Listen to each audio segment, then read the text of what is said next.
ભીંડાનું શાક તો તમે ઘણી વખત ખાધું હશે, પણ આવી ચટપટી કાઠિયાવાડી આખી ભીંડી એકવાર બનાવી જોઈશો તો વારંવાર બનાવશો. આજે હું શેર કરી રહી છું એકદમ સરળ અને ટેસ્ટી રેસીપી, તો વિડીયો અંત સુધી જરૂર જોતા રહેજો. તો ચાલો આપણે બનાવવાનું સ્ટાર્ટ કરીએ.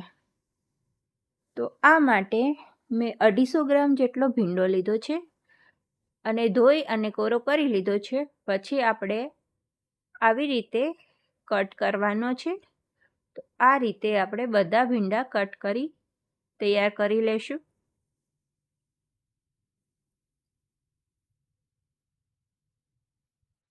અને અંદરથી ચેક પણ કરી લેશું. તો હવે આ ભીંડામાં ભરવા માટે આપણે એક મસાલો બનાવશું, તૈયાર કરીશું. તો એ માટે 1 ચમચી લાલ મરચું પાવડર, હળદર પાવડર, હિંગ, ધાણા જીરું પાવડર, 1 ચમચી કાશ્મીરી લાલ મરચું પાવડર, મીઠું સ્વાદ મુજબ અને 2 ચમચી જેટલું તેલ એડ કર્યું છે. અને થોડી એવી કોથમીર એડ કરી અને આ બધા મસાલો મિક્સ કરી લઈશું. હવે આપણે મસાલામાં એડ કરવા માટે આપણે થોડું લસણ લેશું.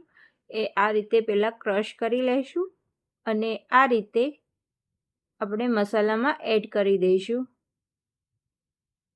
અને વ્યવસ્થિત રીતે મિક્સ કરી લેશું આ મસાલો. હવે આ મસાલો આપણે ભીંડામાં ભરી લેશું અને આ ભીંડો આપણે ચટપટો બનાવવાનો છે, તો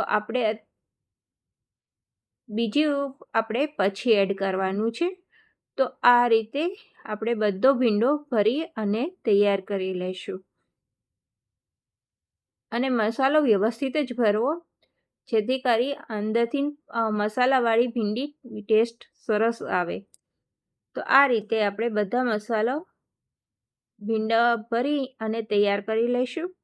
હવે આ ભીંડાના શાકમાં થોડુંક તેલનું પ્રમાણ વધારે હોય છે, તો હવે આપણે થોડું એવું વધારે તેલ એડ કરીશું અને એમાં ભીંડો એડ કરી અને ઢાંકીને આ રીતે ચડવા દઈશું.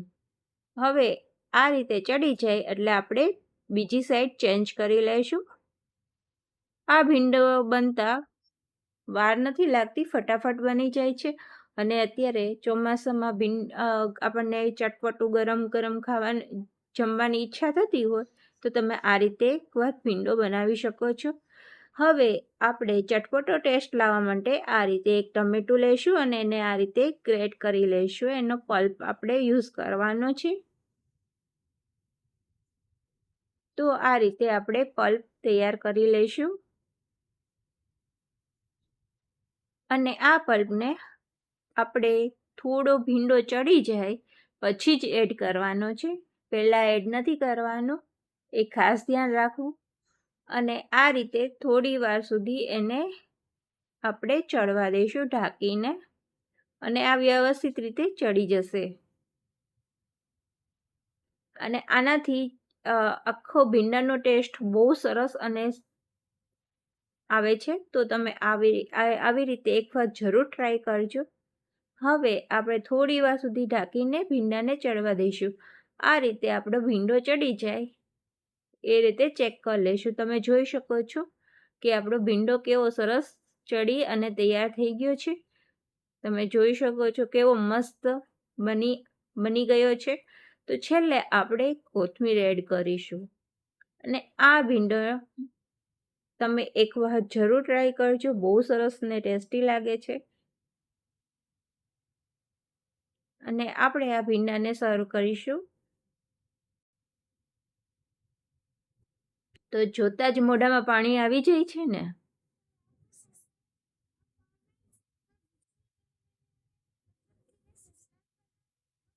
જો તમને આ મારી ભીંડાની રેસીપી ગમી હોય તો મારી ચેનલને લાઈક કરજો, શેર કરજો મારી ચેનલને અને સબસ્ક્રાઈબ કરજો. અને તમે આ રીતે બનાવ્યો છે કે નહીં એ કોમેન્ટ કરી જરૂર જણાવો.